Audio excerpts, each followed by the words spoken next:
Assalamualaikum warahmatullahi wabarakatuh. Kami dari kelompok 1 akan menjelaskan tentang pendahuluan, pengertian dan juga perjalanan Darwin untuk menemukan teori evolusi.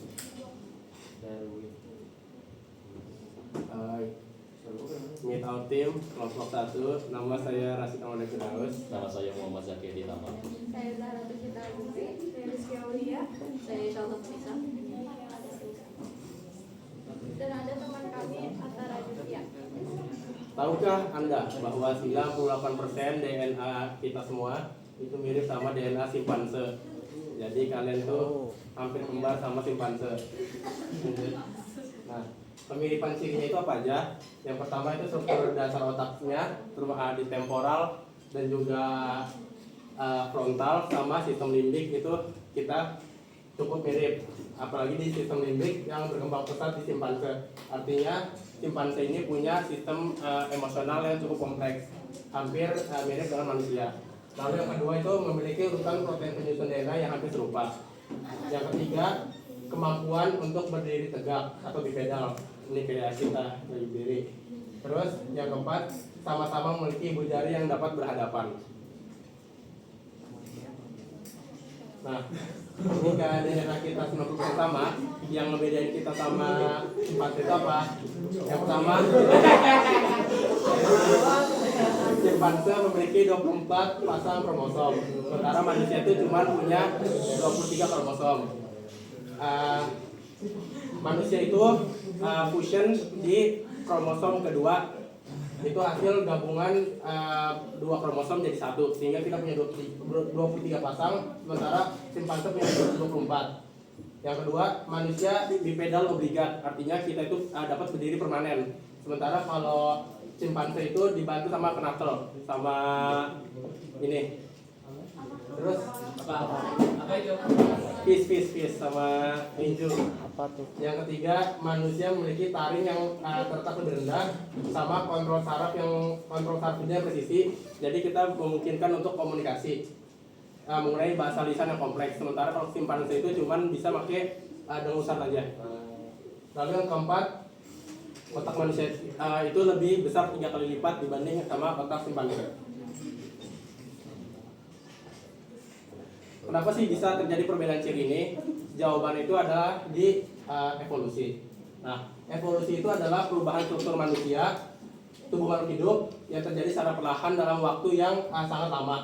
Ini sangat lama ini benar-benar lama, bisa nyampe jutaan tahun, bukan hanya ribuan ataupun ratusan tahun. 2000 tahun itu hitungannya cepat di sistem evolusi. Istilah kata evolusi itu dari kata evolvo yang artinya membentang, menggambarkan kehidupan yang berkembang pada waktu. Dalam kajian biologi ini mendasari bagaimana spesies-spesies saat ini bisa tercipta dan terbentuk melalui perubahan genetik. Di sini ada jenis-jenis evolusi yang berdasarkan objek yang mengalaminya. Yang pertama ada evolusi kosmik, yaitu merupakan perubahan yang terjadi pada lingkungan yang tidak hidup atau bisa disebut juga biotik. Contoh evolusi kosmik itu kayak bentuk dan keadaan suatu daerah beberapa ratus atau ribuan tahun yang lalu. Jenis evolusi ini tuh merujuk pada perubahan yang terjadi secara terus-menerus di alam semesta. Evolusi kosmik ini mencakup perubahan-perubahan yang terjadi pada skala universal, kayak termasuk bintang, planet. Terus yang kedua ada evolusi organik. Dia tuh merupakan perubahan yang terjadi pada makhluk hidup dan generasi ke generasi selanjutnya. Contohnya itu seperti perubahan yang terjadi pada paus. Dulu dia tuh merupakan hewan darat yang memiliki kaki, tapi saat ini tidak memiliki kaki.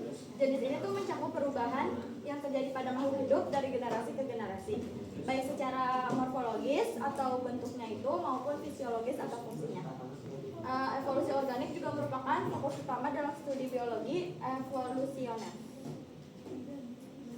Lalu jenis evolusi berdasarkan objek yang mengalaminya. Yang pertama ada mikroevolusi. Mikroevolusi adalah perubahan secara perlahan dan bertahap pada tingkat gen dari generasi ke generasi berikutnya yang dapat menimbulkan perubahan fenotip organisme dalam suatu populasi. Ia juga disebut sebagai perubahan di bawah tingkat spesies. Perubahan ini disebabkan oleh 4 proses yang berbeda, yaitu mutasi, seleksi, aliran gen, dan hanyutan genetik. Lalu yang kedua ada makroevolusi. Makroevolusi adalah perubahan secara perlahan-lahan dan bertahap yang menyebabkan terbentuknya suatu kelompok baru dalam taksonomi, misalnya seperti spesies baru, genus baru, famili baru, ordo baru, divisi, atau filum baru, bahkan bisa sampai induk. Ini adalah akumulasi dari perubahan mikroevolusi atau perubahan frekuensi gen dalam populasi kecil yang bertanggung dalam waktu yang sangat panjang untuk menghasilkan takson yang lebih tinggi. Oke, selanjutnya yaitu ada teori evolusi. Jadi teori evolusi Darwin itu atau teori seleksi alam menyatakan bahwa semua makhluk hidup itu berevolusi dari nenek moyang kita, nenek moyang bersama, melalui proses di mana individu dengan sifat yang paling cocok dengan lingkungan yang memiliki peluang paling besar untuk bertahan hidup, bereproduksi, dan juga mewariskan sifat-sifat tersebut ke generasi berikutnya, menyebabkan perubahan spesies seiring berjalannya waktu. Ini didasarkan pada observasi variasi dalam populasi, persaingan untuk sumber daya perjuangan untuk bertahan hidup, dan pewarisan sifat yang menguntungkan. Beberapa ahli yang telah mengemukakan dan mengembangkan pemikiran tentang evolusi antara lain Plato, Aristoteles, Copernicus, dan Galileo, dan banyak lainnya.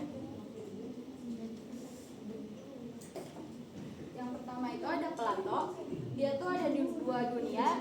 Plato meyakini adanya dua, dunia ide yang sempurna dan abadi, serta dunia materi yang tidak sempurna dan bisa berubah-ubah.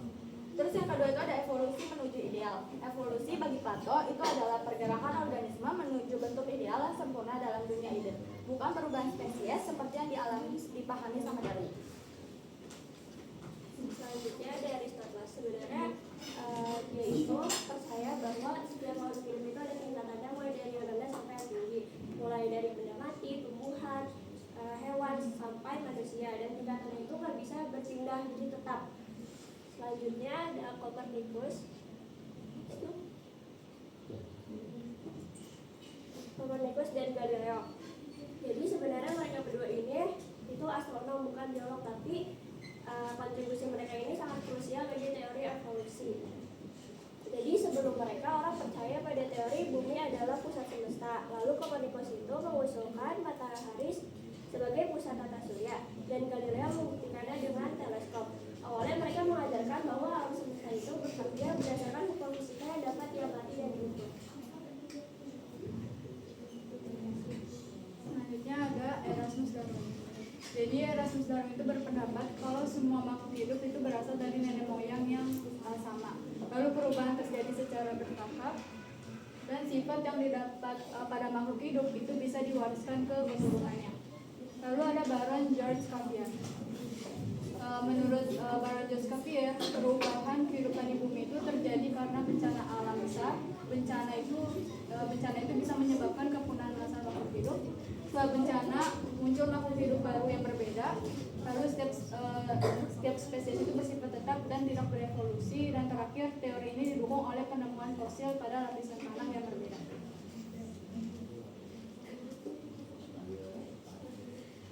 Oke, selanjutnya itu ada perjalanan Darwin. Jadi perjalanan Darwin ini selama 5 tahun dari 1831 hingga 1836. Dia menaiki kapal HMS Beagle yang terutama di sekitar Amerika Selatan, di mana ia mengamati keanekaragaman hayati, mengumpulkan spesimen, dan mempelajari fosil-fosil unik, terutama di Kepulauan Galapagos, yang menjadi dasar utama pemikirannya tentang teori evolusi melalui seleksi alam, yang terkenal dalam bukunya On the Origin of Species. Yang pertama yaitu ada Geospiza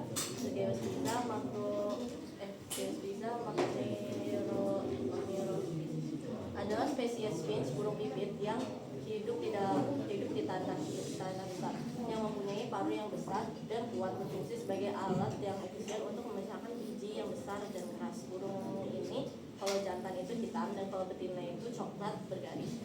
Dan yang kedua yaitu ada Camarhynchus parvulus, memakan serangga kecil terutama untuk memberikan makan anak-anaknya yang membutuhkan protein yang tinggi. Kalau finch memakan serangga cenderung lebih kecil dan melengkung, sementara finch memakan biji memiliki paruh kerucut yang juga kokoh.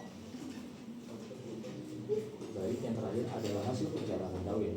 Dari yang sudah dijelaskan oleh Aisyah tadi bahwa perjalanan Darwin yang menggunakan kapal HMS menuju Kepulauan Galapagos, ia menemukan beberapa makhluk hidup yang tidak dapat ditemukan di kepulauan lainnya, tetapi memiliki perkembangan yang agak mirip dengan kehidupan yang ada di kepulauan dekat situ, yaitu Amerika Selatan.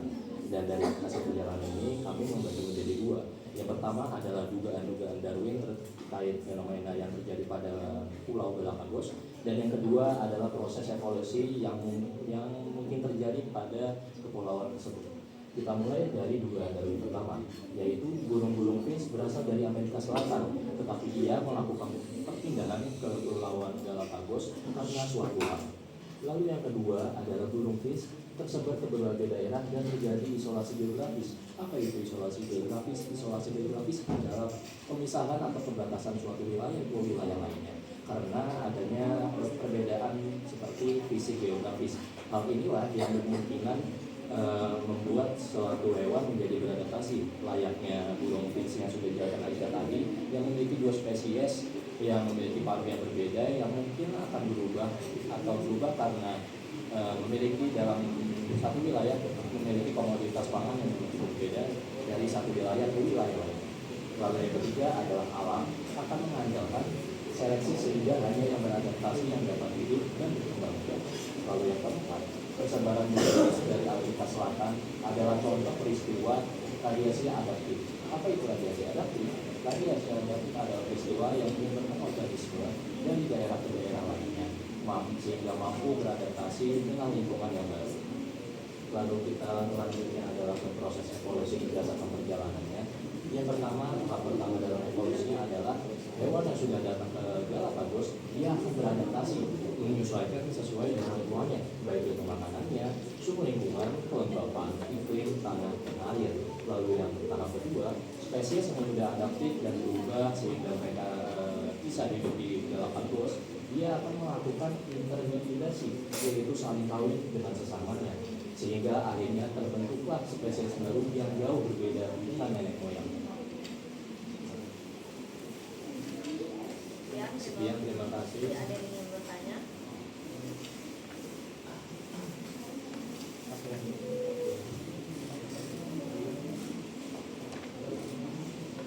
Ada yang mau? Silakan Ustaz. Mau nanya, kan Darwin terkenal dengan teorinya yang bilang manusia itu sebenarnya bukan dari simpanse kan, tapi orang-orang pahamnya seperti itu. Tolong bisa dijelaskan. Sebenarnya kalau yang teori itu sepahaman saya juga kita tuh punya satu leluhur dari filum atau bangsa yang sama, itu sama-sama kayak sejenis kera besar gitu. Nah nanti yang perbedaan kita itu karena proses adaptasi kita. Kayak misalnya bangsa manusia Homo sapiens itu pindah ke daerah yang bukan wilayah hutan lagi. Jadi kita udah nggak butuh lagi namanya harus lompat dari pohon ke pohon atau kita perlu manjat pohon lagi. Jadi itu yang bedain kita dari simpanse. Tangan kita juga jadi lebih kecil, terus panggul kita juga berubah, lutut tulangnya. Kalau tadi yang saya bilang kan kalau kayak manusia bipedal oblijat itu dia udah bisa berdiri full kayak gini, nggak usah harus pakai kenakal lagi ruas tangan, karena itu struktur panggulnya juga udah berubah karena kita udah terbiasa untuk jalan dalam kondisi dua kaki, jadi struktur panggul kita menyesuaikan. Jadi kita berubah dari struktur panggulnya simpanse yang masih harus dibantu sama kenakal karena beda wilayah juga dia. Jadi kalau misalnya simpanse hidup di hutan, jadi butuh kondisi fisik yang memang support mereka hidup di hutan. Sementara kalau kita itu udah mulai di wilayah kayak misalnya sabana gitu untuk berburu, jadi itu ciri fisiknya juga menyesuaikan untuk kita berburu. Itu juga menyebabkan beda spesies, kita masuk ke Homo sapiens sementara mereka kurang tahu apa. Jadi kita itu asal usul nenek moyangnya sama. Ya, kalau misalnya di gambar pohonnya itu satu sama tapi cabang. beda cabang. Jadi itu yang misahin kita dari simpanse, satu nenek moyang tapi bukan spesies yang sama. Jadi itu mungkin sempat jadi satu nenek moyang, cuman cabangnya beda. Ada lagi misalnya?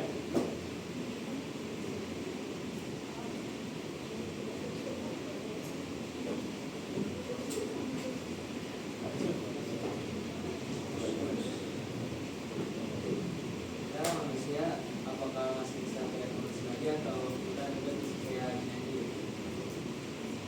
Jadi kayak kita tambah sayap atau tambah manusia atau Kalau evolusi kan itu terus jalan ya sebenarnya ya. Sebenarnya evolusi sama manusia juga masih terus jalan. Cuman evolusi tadi saya udah bilang kan nggak bisa cuman 1000 tahun, 2000 tahun. Manusia itu bangsa baru, itu baru ada 200.000 tahun. Sementara kalau evolusi itu harus jutaan. Jadi kalau memang nanti suatu saat alam manusia itu jadi laut semua, mungkin bisa jadi kita tumbuh insang. Tapi itu butuh waktu jutaan tahun. Nggak bisa cuma kayak 100 tahun itu doang, nggak bisa.